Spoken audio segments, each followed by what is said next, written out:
Okay. Okay, last year, Parshas Vayeishev, I mentioned the question as to why Parshas Vayeishev is usually the Sedra that comes always before Hanukkah, in the sense that ushers Hanukkah in.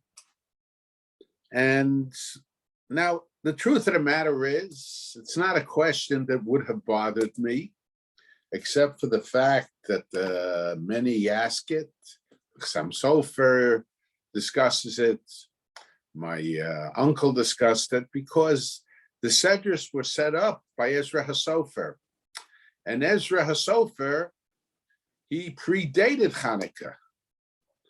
So there is no reason to assume that the Sedras, that Vayeishev came before Hanukkah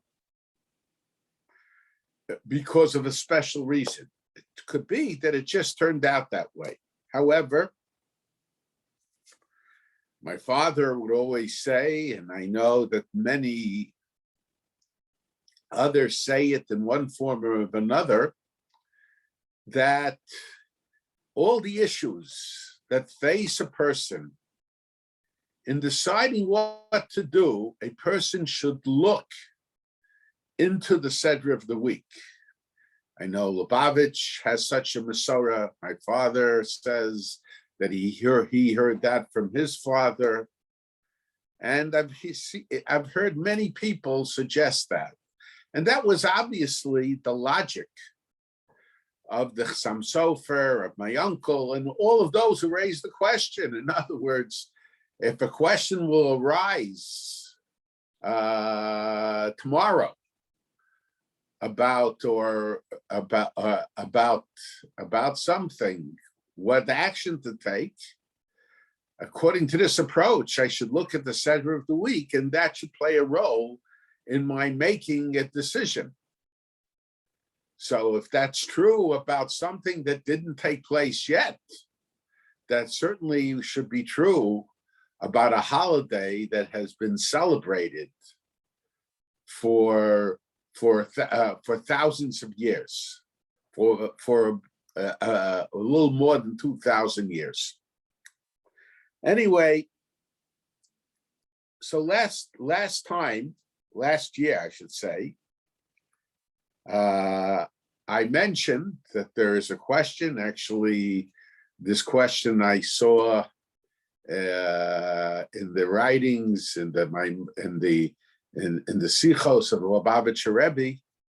So when you take a look at the Rambam at Hilchos Hanukkah, the last halacha that he brings down in Hilchos Hanukkah is that if a person has a choice between Kiddush Hayom, between Hanukkah candles, he has a candle that he could use for Hanukkah candles, and he could use it for Shabbos candles. So Shabbos candles takes precedence over Hanukkah candles. Why? Because Shalom Bayis. Because we were dealing with a situation where people didn't have electricity, and the Shabbos, when there was no light, that caused greater aggravation, I would say, in the household. People would trip, people would fall, and it's because of Shalom Bayis. So the Shabbos candle takes precedence over the Hanukkah candle. And more than that, the Rambam then continues and then gives a whole sermon, which is not in accordance with his general approach. Not that there aren't other places where he does similar things. There are. And the same question should be asked in the other places. But he goes into a whole sermon as to the importance of shalom, as to the importance of peace in general, and Shalom Bayis in specific. He says that the name of God is erased because of Shalom Bayis by Sota, and the whole Torah was given to make peace in the world. And the question is, why does the Rambam here at the end of Hilchos Hanukkah go into this whole lengthy discussion about the significance of Shalom Bayis? And if it was necessary, probably the more appropriate place, he said, to do it would be in Hilchos Ishus, the laws that discuss marriages, or perhaps in Hilchos Shabbos, when he discusses the mitzvah of lighting the Shabbos candles. Why here is there a strong emphasis? Because it does not seem to have anything special to do with Hanukkah. And at that time, when I first saw the question, it dawned on me that we could answer it with something that I later found in the Meshech Chochmah, in the Sefer of Reb Meir Simcha. One of the reasons given for Hanukkah, for the name Hanukkah, is Chanukah. They rested on the 25th. Now, there is a machlokus. What does it mean they rested on the 25th? But many Rishonim says it means that they rested from the war. It was a lull in the war. Of course, the war continued afterwards. But to a large extent, we could say that at that point, the war ended as a civil war. In other words, because really it was the Syrian Greeks who were the power behind the war. But the real war, initially anyway, was between the Hellenists, Jews, and those who followed the Hashmonaim. So the war of Hanukkah is a civil war.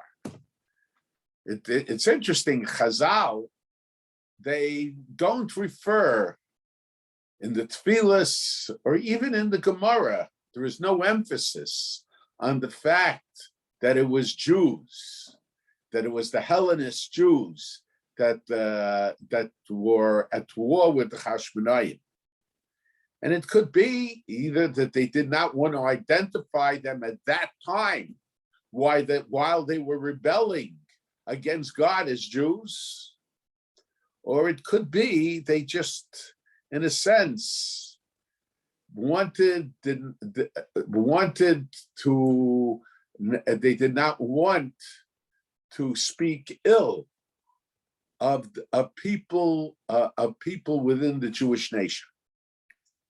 But in whatever the case was, the war of Hanukkah and the victory that we celebrate on the 25th had to do more with the civil war than with the war with the enemies of the Jewish people. Now, it's interesting. So the Rambam, he says, Chanukah, they rested on the 25th, according to the Meshech Chochmah. And the Meshech Chochmah apparently was a dove. He saw Hanukkah not so much as a celebration of a victory, of course, which it is, but he saw the primary celebration as a celebration of the fact that there was peace, either a lull in the war or peace between, there was the fighting between brother and brother. The civil war, to a certain degree, came to an end. So it's a celebration of peace. And if it's a celebration of peace, we have to know that peace at the borders is only significant if there's peace within the borders. And peace within the borders includes peace at home as well. So because of this, the Rambam, in concluding Hilchos Hanukkah, we could suggest, if he had the same opinion as Reb Meir Simcha, so he goes into a whole explanation of the significance of peace and the significance of peace at home.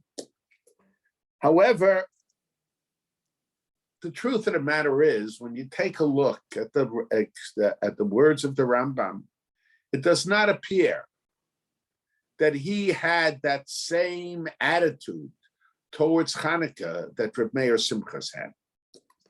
So a year ago, what I suggested was that I went into it much at greater length than I'm going to today, because there's other things that I would like to discuss today, and I'll explain why I'm repeating it.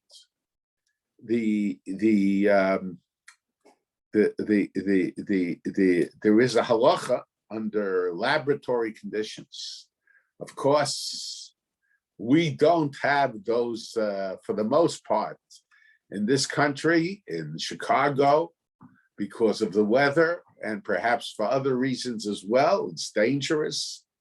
But under laboratory conditions, the menorah should be lit at the doorway to the house, according to some opinions, at the doorway to the chutzner, but at the doorway facing the public domain, the Rishus HaRabim, that connects the residential area with the public domain. Where that's not possible, so the halacha is that you light it in the window that faces the public domain. But in any case, it has to, under laboratory conditions, the menorah is lit at the doorway on the left side going in. On the right side, you have the mezuzah. On the left side, you have the menorah. And the question is, why was the mitzvah instituted that it should preferably be lit at the doorway of the house? And at that time, I mentioned what the Rambam says in the Igros. In the Igros, the Rambam says that one of the worst decrees that were made against the Jewish people, and we know that there were a lot of terrible decrees made against the Jewish people throughout their history, was a decree that was made in the time of the Yevanim, in the time of the Greeks, when they occupied Eretz Yisrael. And they disallowed the Jewish people to be involved in Torah and mitzvos. And that decree was, as the Rambam says, depends how you translate the words of the Rambam, either no Jewish home was allowed to lock the door of their house, or no Jewish home was allowed to have a door. And the question is, why did the Greeks make such a decree that you should not lock the door of the house, of your house? And the Ram doesn't give an answer. He doesn't ask the question. The question is mine, but I think the answer is very simple.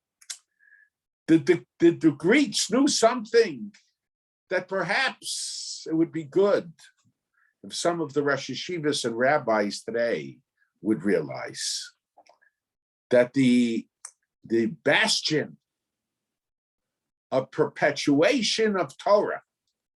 And when I speak of Torah, I'm not just talking about Limud Torah. I'm talking about the Masorah, the perpetuation of the continuation of tradition, of observance, of commitment, of feelings and emotions of Torah as well, is not the shul. The shul is an aid, a very important aid. It's not even the yeshivas. The yeshivas are an aid. It's the Jewish home. It's very difficult for those in America, in the United States, to understand that, because the house has become less important in the lives of the Americans, not just the Jews. However, throughout the years, throughout the generations, the perpetuation and the continuation of the Masorah was due to the efforts and to the spirit of the Jewish home. And that was something the Greeks understood. They could close down the yeshivas. They could turn the Beis HaMikdash into a house of idolatry. They could close down the shuls.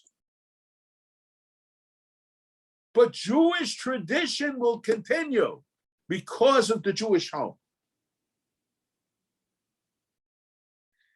And in order to create a fear among the Jewish people, to perpetuate Jewish tradition, they wanted access to the Jewish home at any moment.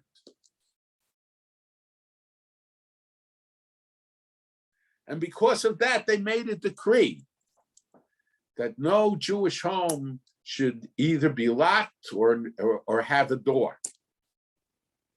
So the doorway was used by the Greeks to prevent the Jewish people from continuing in the path of their ancestors, or was an attempt, but they were not successful. And when you take a look, the Rambam says, who did the revolt start? The revolt started with the Hashmonaim. It started with one family. It was indicative of the importance of the Jewish family in the miracle of Hanukkah, in the salvation.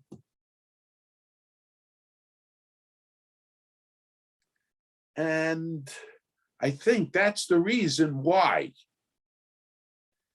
the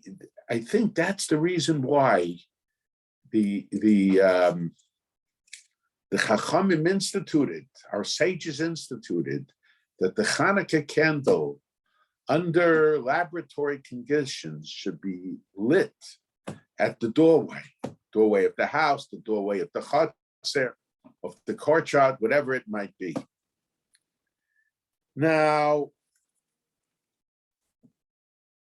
and so the Hanukkah, in a sense, the perpetuation of Jewish tradition throughout the years, and the Rambam makes it sound like it was an extended period of time during the Greek oppression, was only because of what happened in the Jewish home.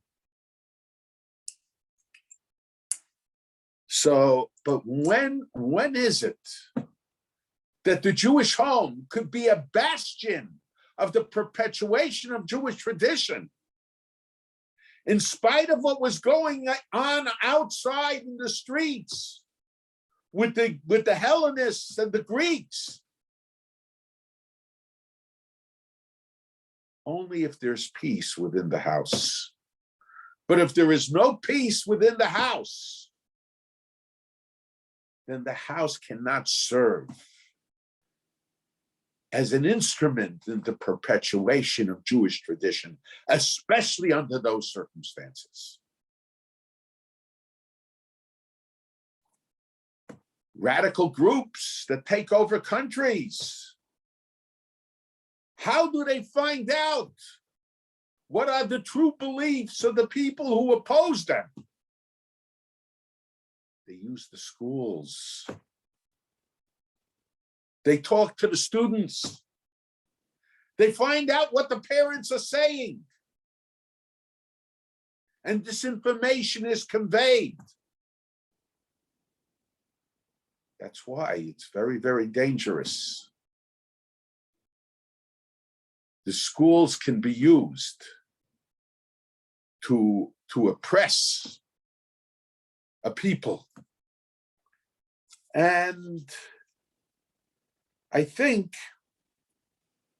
that perhaps is the reason why the Rambam emphasizes the importance of Shalom Bayis at the end of Hilchos Chanukah. Because if it wasn't for Shalom Bayis, if it wasn't for peace in the home, if it wasn't for the family staying together and supporting each other in their spiritual endeavors, the miracle of Hanukkah would never have been able to take place. And to a certain degree,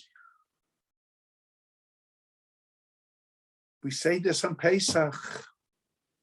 When we talk about the salvation from Egypt, we say, Ve'ezbatenu Hitzel.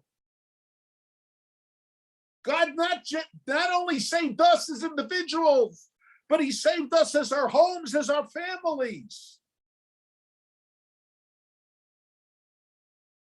Because the perpetuation of Jewish tradition is dependent on the perpetuation and the continuation of the Jewish home and the Jewish families. Now, why am I bringing this up? And perhaps it might be better that I not speak about it, but I think someone has to say something. In Eretz Yisrael, one of the great Rosh Yeshivas, and truly great Rosh Yeshivas, suggested that this year, Hanukkah,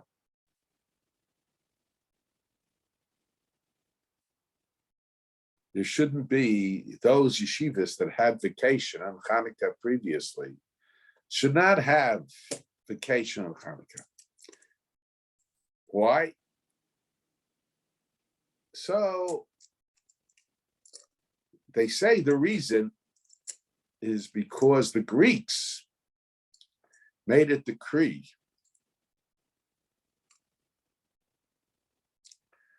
not to learn Torah.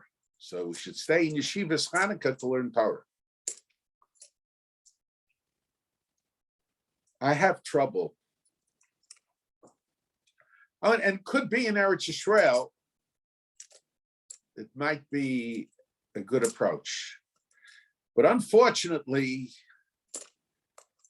there is an attitude in America, especially when it comes to the practices of the yeshivas in Eretz Yisrael, of monkey see, monkey do. And to a certain degree, this attitude is being encouraged, not just for Eretz Yisrael, but it's encouraged for America. Now, let me say right now that if the reason is because they're scared that as a result of going home, there's going to be a spread of the COVID disease, then I have no problems with it. Doesn't seem that that's their major concern. And in fact, one is probably more likely to get the inoculations when they go home than when they're in yeshiva, especially when you read some of the nonsense that has been sent out from cities that are identified with yeshivas. So, but to me, of course, it's important to learn on Hanukkah. But I think it's also important, if you want to, the spirit of Hanukkah, the lighting of the candles, Ner Ishu Beiso. Why is it Ner Ishu Beiso? Because the significance of Hanukkah was the family. That's how Torah continued underneath the Greeks. And in America, it's another problem because it was suggested that instead of having the vacation on Hanukkah, you should have it a couple days before Hanukkah or a couple of days after Hanukkah. Now, this year, that's not the greatest problem on the face of the earth.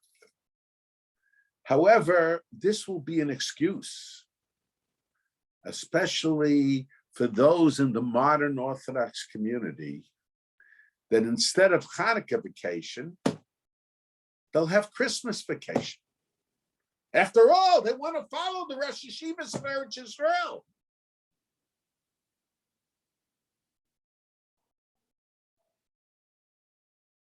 And this is a problem. This is a problem when we feel that people in different situations, on the basis of their situation, should decide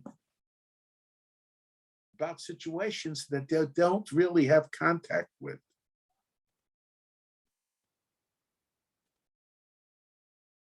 Do we want our yeshiva boys in the United States, young high school boys, older elementary school boys, looking forward to the end of December in order to get together with their families?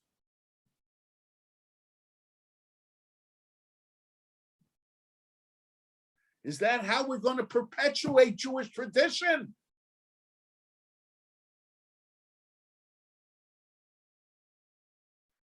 You know, the Lubavitcher Rabbi, Zatzal, introduced the idea of lighting the menorahs in different public places. I'm not getting into the shaila now about making a bracha, not making a bracha. And many were very critical of him for it. But I think the lighting of the menorahs in public places was very important in the United States. Because you take a Jewish child, and specifically the Jewish children who do not attend yeshiva education, do not attend, you do not have a yeshiva education, and they go out into the street, and they have their vacations from school during the Christmas period of time. And they go out to the street, and they go to the stores downtown.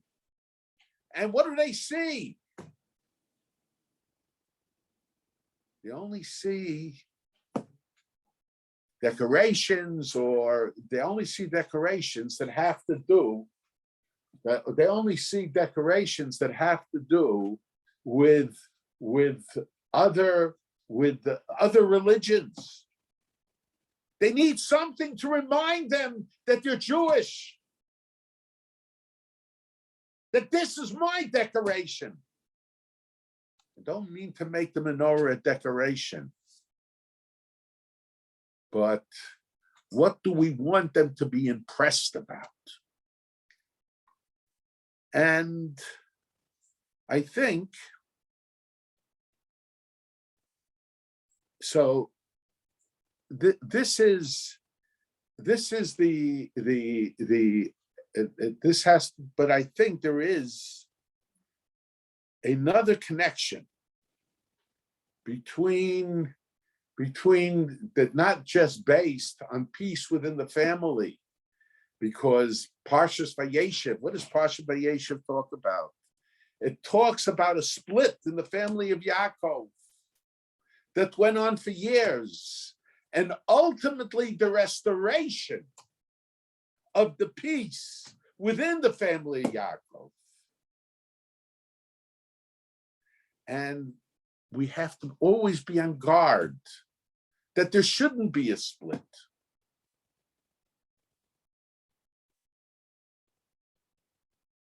And this is what Hanukkah is about also. We have to work together. The Jewish people are a family, but the blueprint for the Jewish people being a family has to be our home. Now, but I think there are other connections between Hanukkah and Parshas Vayeishev. Now, Yosef had two dreams. And in one dream,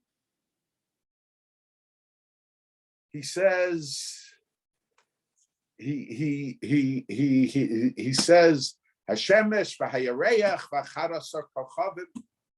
There's the sun being Yaakov, sun S-U-N. The moon, okay, so there's some question, who does it have reference to? And whether it had reference to Rachel or not. And then the Acharas HaKochavim, that's the brothers of Yosef, Mishtachavimli. They are bowing down, Yosef said. They are bowing down to me. And then he had another dream. And the other dream, they're in the fields and they're making bundles of wheat. And the bundles of wheat, they're cutting the wheat and making bundles. And all the other bundles bow down to the bundle of Yosef. And the question is, what was it in the dreams that really got the brothers upset? And in explaining the second dream, I've mentioned it before, my uncle mentioned the remarkable pshat. He said, for the most part, the one exception is Yitzchak, but for the most part, the Avos and their sons, they were shepherds. And Canaan, my uncle suggested, was also a country of shepherds.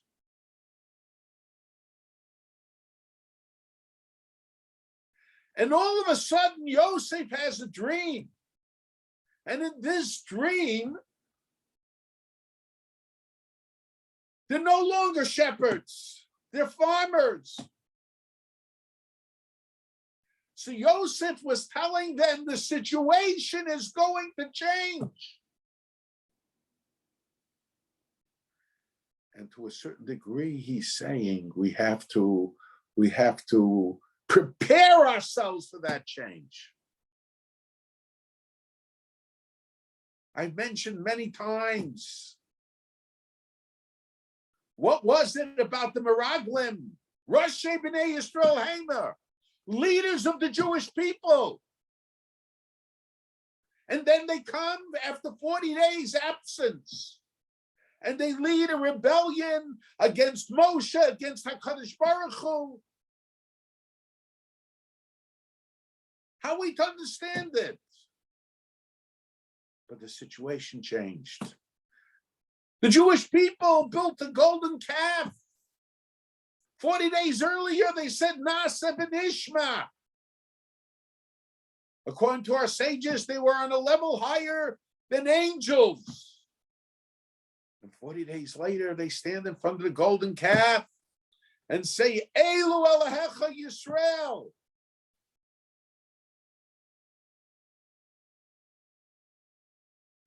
How we to understand it? But the answer is, when they said Nasa v'nishma, it was within the situation where Moshe Rabbeinu was there with them.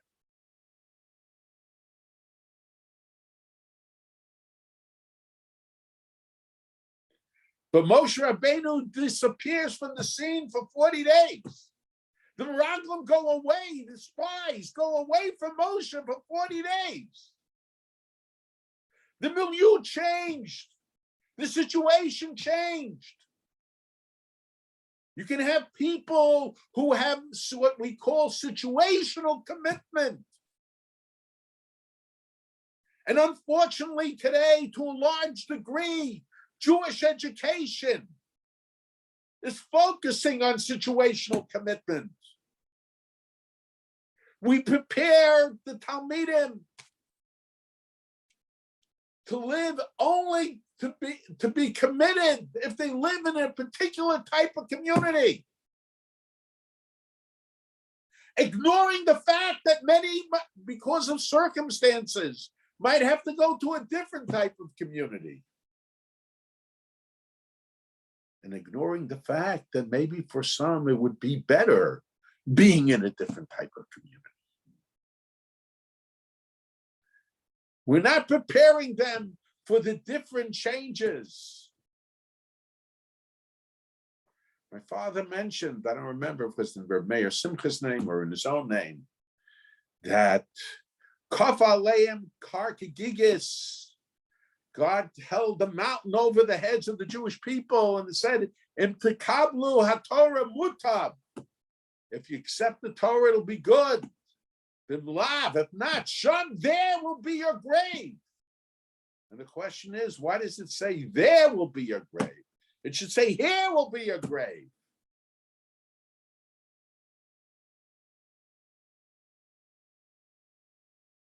So my father said it'll be at a time that people are not committed. What's the idea behind it? I don't think my father didn't explain it this way. But the idea is the changing situation, not just the passage of time. Even 40 days later.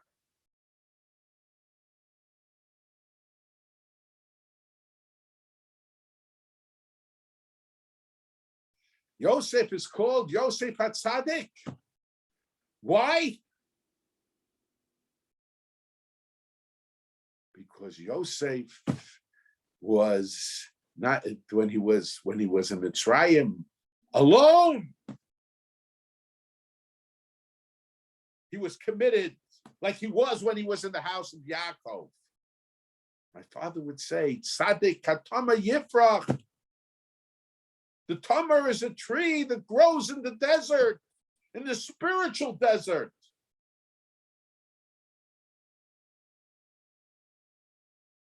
A true tzaddik is one who doesn't have situational commitment.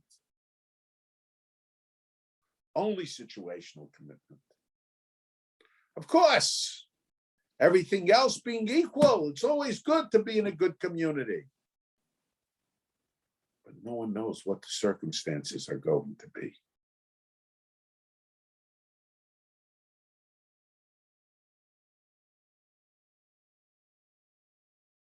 So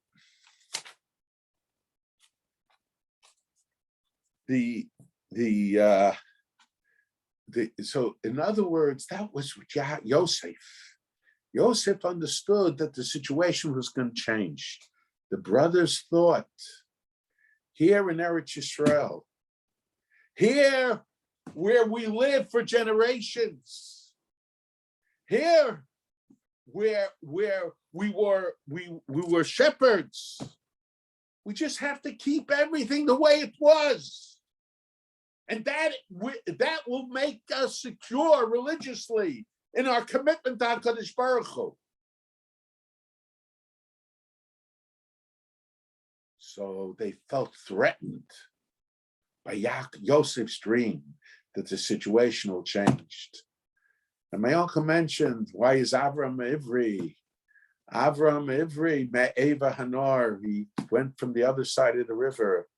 The Jewish people, just not the other side of the river, they cross oceans also. The situation is constantly changing.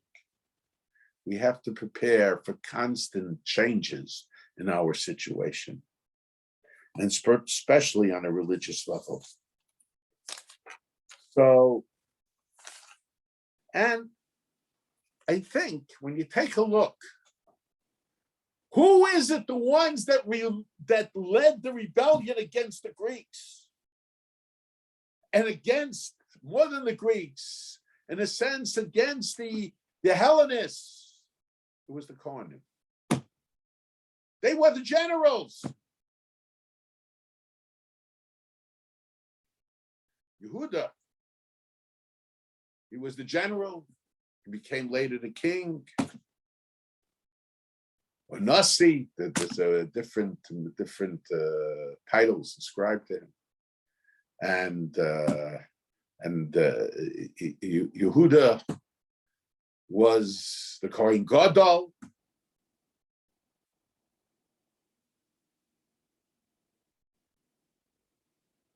It's very odd.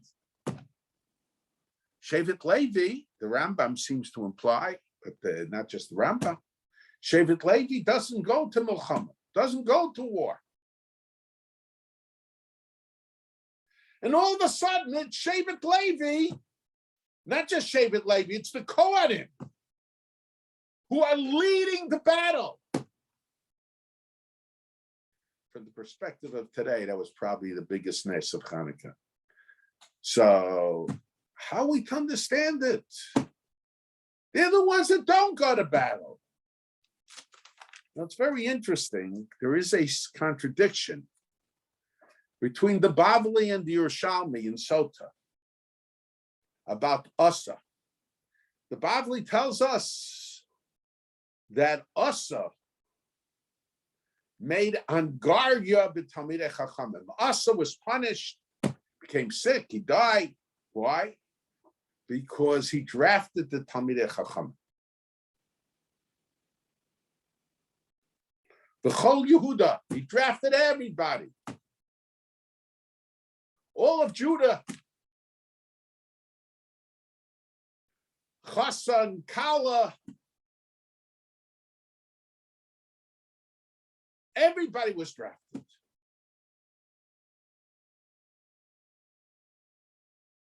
So Asa was punished because he drafted the Talmidei Chachamim. The Yerushalmi says that we learn out from Asa that a king could draft everybody. Milchemes mitzvah hakol yotzin. By a war of mitzvah, everybody goes out. So on one hand, we use us as the precedent that everybody should go out to war. On the other hand,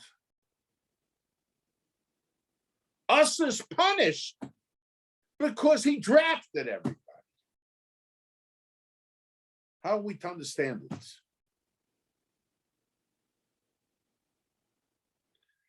But I just want to suggest that I don't want to get too much involved in it. But when we take a look at the Rambam, it appears that there are times by Milchemes Mitzvah when everybody has to go to war, and there are times by Milchemes Mitzvah that not everybody has to go to war. There are times, according to the Rambam, when we appoint a Meshuach Muhammad, a special Kohen, to read the Parsha, to tell who should not fight in the war, who is deferred from the war. And there are times we say, Mechemes mitzvah hakol yotzin. Everybody goes out. There are no deferments.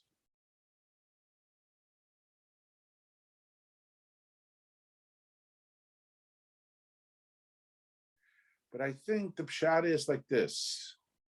The king, it's my father, I heard from my father in regard to the Rambam, the king has the power to draft everybody. And if the king drafts everybody, we don't appoint the Meshuach Muhammad, according to the Rambam. My uncle says similar to my father, but a little different. And the mitzvah of Muhammad, my father said, will apply to them. Not just the mitzvah of listening to the king. The mitzvah of Muhammad applies to them if the king drafts them.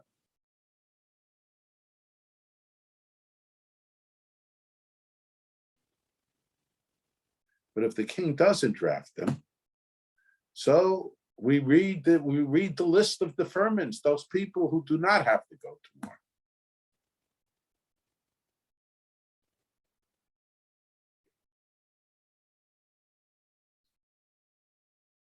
So in a certain sense, and we could suggest, we can't say it according to what my uncle said, I don't want to get into it now, But it's not a law just in regard to the king.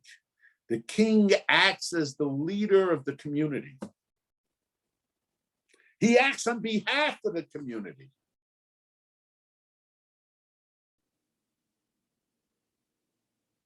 So they have the power to draft everybody by a war of mitzvah.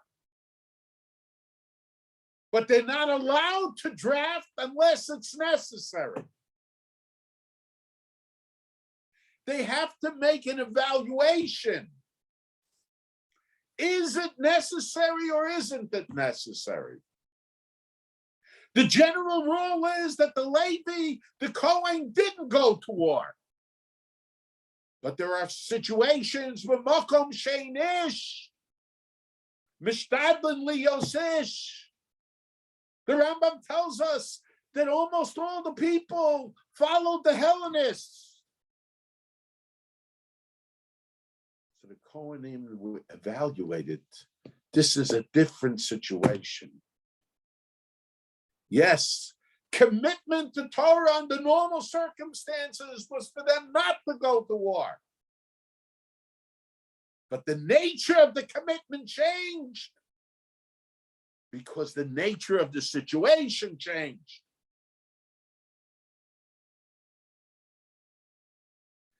People cannot, this is a problem in our community. We don't deal with change. Why is it that so many were lost during World War II?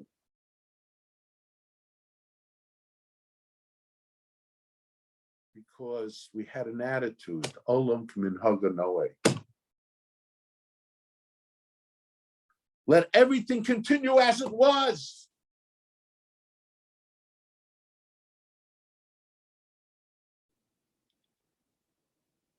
Aren't we seeing the same situation today? I saw someone wrote a letter about not getting the inoculations for COVID. A number of people wrote a letter. And they said, because there are a few doctors that said not to get the inoculation. So they didn't get the inoculation.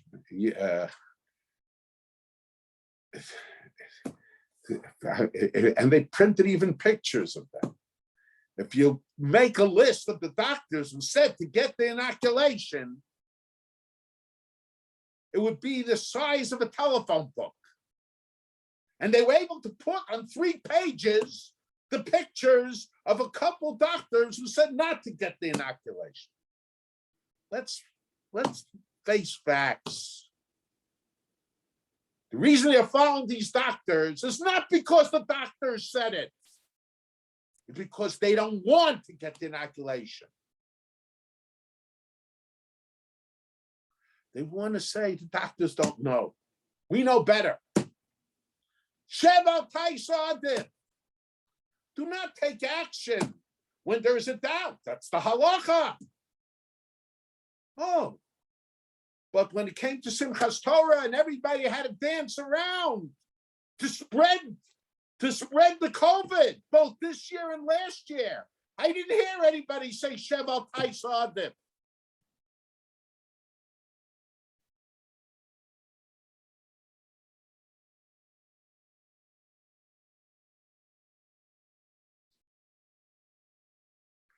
The answer is, their attitude is, we danced years ago, we'll dance now also.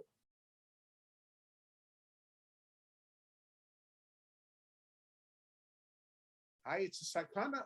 No. Sheval Taisadim. The biggest Sheval Taisa is, unfortunately, when people die.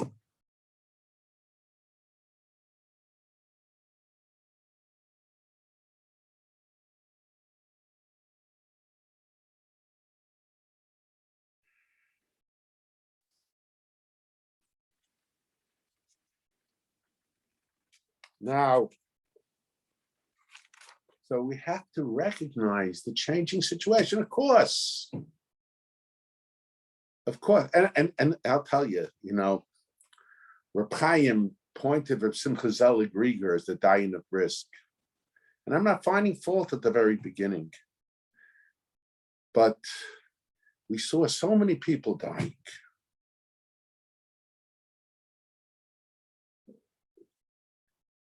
He said, why did he point to Reb Simcha Zelig as dying of brisk? Of course, Reb Simcha Zelig, Mukala Torah Kula, it was a great posek. Reb Chaim considered him the greatest posek of the time. Reb Chaim Ozer, when he had a shaila, the Chavetz Chaim told him, follow what Reb Simcha Zelig tells you.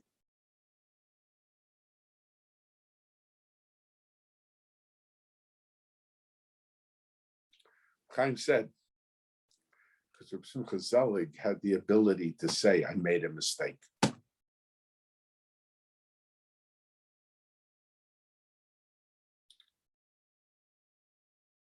They see what's happening. I'm not saying there aren't people who got sick from taking the shot. When I say sick, I'm not talking about the sickness of 1 day or 2 days. I'm talking serious illnesses. All inoculations have that. But ask yourself, when you mention statistics to them, the statistics are fraud. I don't believe it. They're all fakers. Not that there aren't fakers among the doctors. There are fakers. Then I asked them, tell me, how many people do you know that died from COVID? How many people do you know that ended up in the hospital because of COVID? And then I asked them, how many people do you know went to the hospital because they got the inoculation? There might be some. And there might be people, not there might, I know of a case. One case I know. I heard about another case.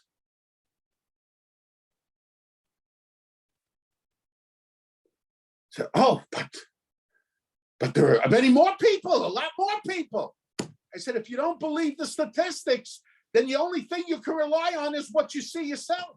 They said, but long term.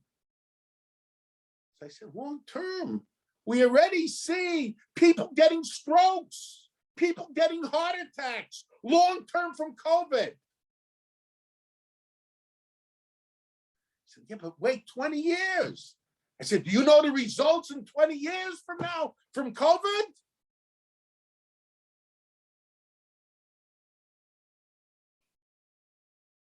To these people, Sheval Taisadef means let things remain the way they are. We're not going to change. And we're in denial that the situation changed.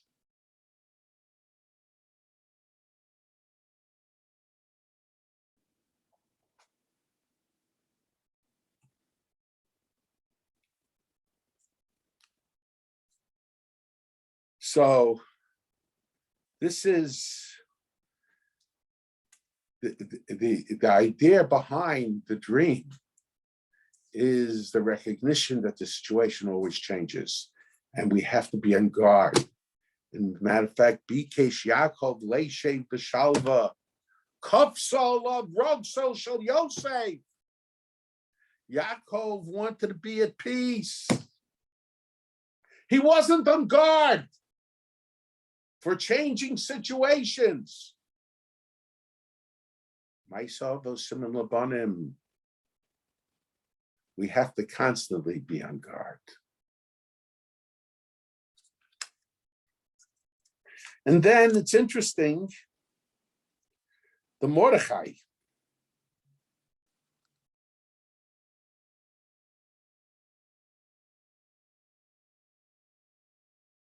So Asa had the power to draft, but he did something that he wasn't allowed. He drafted Talmidei Chachamim when it wasn't necessary. But the power to draft he had, that's why he drafted everybody. So that's how we could answer the stira. And then the Mordechai, he brings rayas from the Gemara in Dushin about Ifas Toar, that Kohanim go to Milchama. He says that going to war, Kohanim weren't allowed to go to war. Not they weren't. They didn't go to war, Milchemes Harishus, but they were allowed to go to war. So the Gemara is talking, when the Gemara in Dushin talks about a Kohen in a Milchemes Harishus, by Yefas Toar.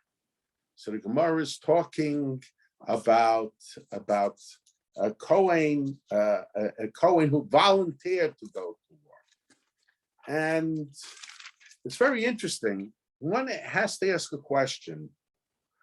Why is it that in Hanukkah, this question is asked by the Beis Halevi? We find Mahadrin and mitzvahs, but Hanukkah is a special emphasis on Mahadrin. Mahadrin mina Mahadrin. There is a machlokes what Mahadrin means between Rashi and the Rambam. The Rambam understands Mahadrin mean to beautify. Rashi says it's a Hebrew word, hidur mitzvah. The Rashi understands Mahadrin as an Aramaic word, running after mitzvahs. Running after mitzvahs. So running after mitzvahs, or Mahadrin, min Mahadrin, those that run more after mitzvahs. But whatever it is, it's not a requirement. Actually, there is a machlokas, there is a dispute. There is a dispute between the Or Sameach and the Mishnah Berurah, whether there is a chiyuv, a requirement to do the Mahadrin and the Mahadrin min Mahadrin. But from the Mishnah Berurah, it appears that there is no requirement. There is no requirement to do the. There is no requirement to do the Mahadrin min Mahadrin. In other words, it was something. There is no requirement to do the Mahadrin min Mahadrin, so it's something extra, something they weren't required to do. Why by Hanukkah is there an emphasis on doing something, a special emphasis on doing something that you weren't required to do? So Chaim Volozhiner says, and Beis Lady gives another answer. He says, because we have a general rule, Tumah Hutra b'tzibur, if the majority of the tzibur becomes tameh, becomes contaminated, so then we could do avoda. The services could be done in a state of contamination.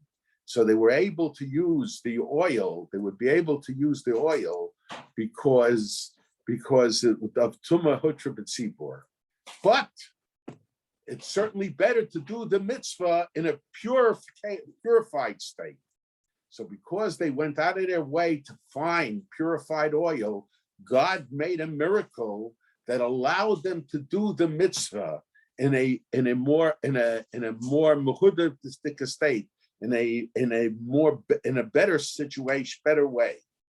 So this is the idea of Mahadrin, Hidur. They weren't required to do it, but the celebration of Hanukkah is not just that they fulfilled the mitzvah of lighting the menorah, but they fulfilled it in a better way, in a manner that they weren't required. They took that extra step. And because of that, there are extra steps by Hanukkah. And could be that one of those extra steps was that the Kohanim, who perhaps, according to some opinions, were not required to go to war, they chose to go to war in defense of Torah, in defense of the Jewish people being able to be committed to HaKadosh Baruch Hu. They volunteered to go to war. So because of this, it could be that's part of the Ness of Hanukkah. The Ness of Hanukkah came about because people volunteered, because of the changing situations, they volunteered to do something that they were not under normal circumstances been required to do. Now, as far as the other dream is that the other dream was that there was Shemesh V'Hayareach. He dreamt there was the sun, the moon, and 11 stars, and they bowed down to Yosef. I think when they were being identified with the stars, so in a sense, the stars represent that which gives a light from afar. The Avos and the Emos,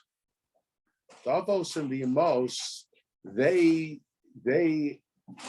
the sun and the moon, that's closer to earth. When we speak of Abraham, Yitzhak, and Yaakov being the Avos, they're our ancestors. They're our fathers, not just our great-great-great-grandfathers. They're close to us. So the Avos and the Emos, to a certain degree, are not removed. The Shvatim, to a certain degree, are removed.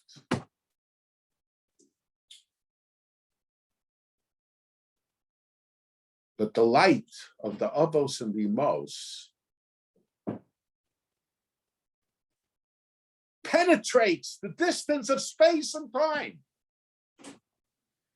that from afar we're able to see at night. And this was the generations that passed. Even though, to a certain degree, they're not part of our everyday life. Abraham, Yitzchak, and Yaakov are part of our everyday life. But we're able to receive light and inspiration from them as well. And that's why Yosef identified the Shvatim as the Kochavim. Achar Kochvaya, that we say Pesach. Pesach, it's a time of zikaron, of remembering. We have to remember, not just remember them in terms of the past, but remember that the past, their past, has an impact and an influence in our present, and will have an impact and an influence in the future of our children as well. Okay. If anyone has any questions, please put it in the chat.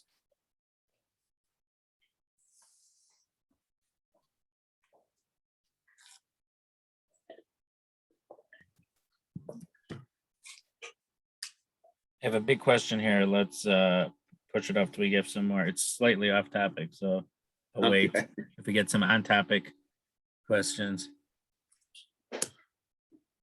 Did it have to do with the draft? No. No, okay. It's more of a current event. I see. Okay. So it's really off topic. It's very related to something you mentioned at the beginning, but it's it's not on topic of the share. I see. It's related to the fact that your father said when something comes up, look at the Parsha of the week. Yeah. Okay. This is related. It's slightly different though. Would the Greeks have been happier to have Jews marrying Jews and for them to not act Jewish, or to have Jews intermarry with non-Jews? The Greeks wanted, I don't know, I'm not a Greek, so I can't tell you what they would have been happier with. But they did want, my guess is that they depended if the people that they married were rich or not. But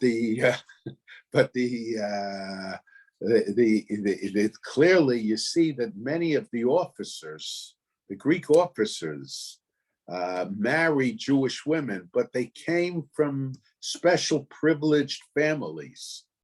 So it probably varied from case to case, probably varied from case to case. Depends. how important that lady was, and how important or how committed that family was to towards the Hellenists. Was extraneous issues.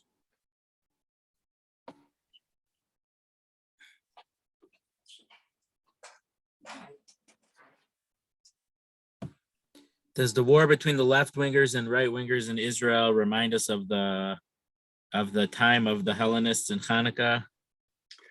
I don't think that the oppression from the left wingers is that great at this point. But if it reminds, it reminds. What it does remind us is that sometimes there could be an enemy from within on a spiritual level. But chas v'shalom, I would not identify the left wingers with the Hellenists and who went around killing everybody that would serve HaKadosh Baruch Hu. We haven't had this question in about half a year. Okay. Why aren't doctors and rabbis spending as much time telling people to exercise and diet properly as vaccines? And exercise is far. Well, I have certainly mentioned it that a person should do it, and you'll have to ask other rabbis. I gave a shir that was 2 months ago about it, so that they should do it, especially now with COVID. So if you have special situation, that might make the COVID worse, and so people should be careful how they live their lives. It's not so easy. It's a lot easier to take a shot and to put on a mask than it is to change your whole style of life. But nevertheless, it would be a good idea for people to do. Right. So if I could paraphrase it, that's might be more important, but it takes too long to be successful in being safe from COVID, whereas vaccine will be a short-term success along with trying to be healthier in general. Okay, I'm not sure. It could be, but that should be a long-term plan, because as a short-term plan, it'll just go out the window. Right. Okay. Off-topic question. In light of what we read about Dina in yesterday's parsha, what might the Rosh Hashanah have said about the case of the Lebanese Arab marrying the Syrian girl in Brooklyn?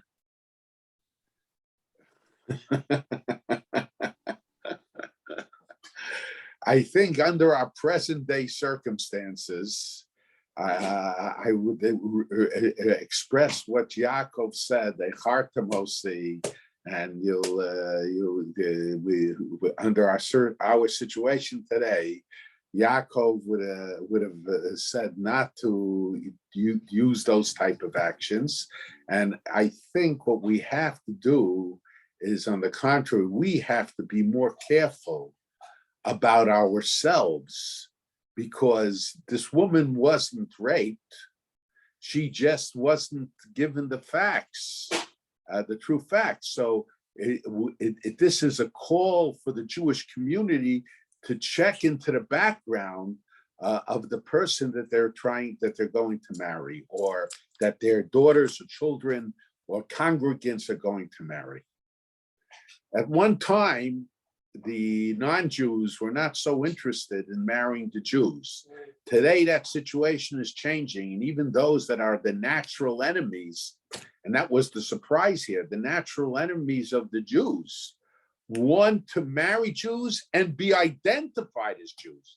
There were for years many Arabs who would want to marry Jewish girls, but they had the Jewish girls act as Arabs. Today, we're finding the reverse being true, and that's a call for action, but it's a call for action to be more careful.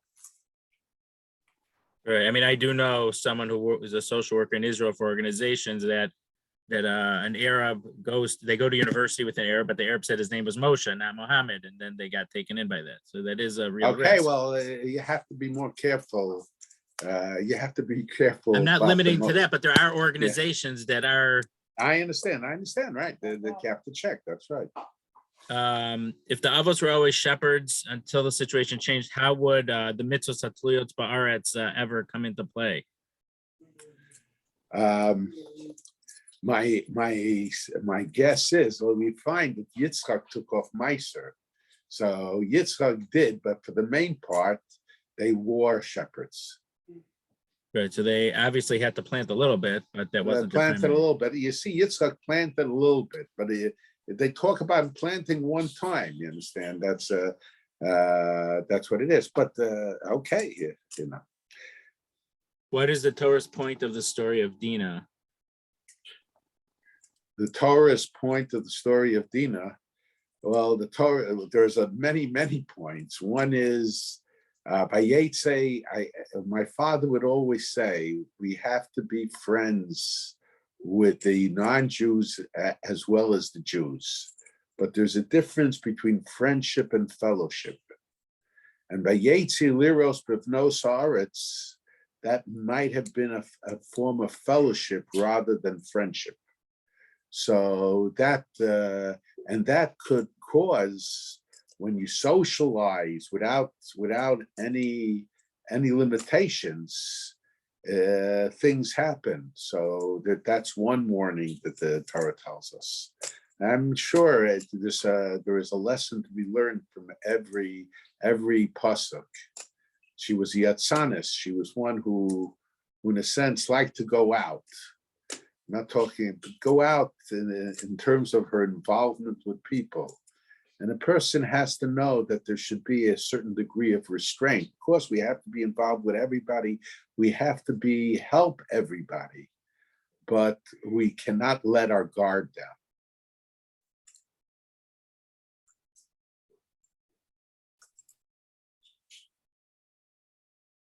So just to tie that in with your share, the point wasn't that Yaakov made a bad choice to live in proximity to non-Jews. No, I didn't know that was the question. That wasn't the question. It was on his way. It was on his way. I'm just saying, according to what you were saying before about only living in communities of a certain type, Yaakov was guilty of that. But we can learn that that they're allowed to, but you have to know, you have to make proper safeguards. That's right. You have to make proper safeguards.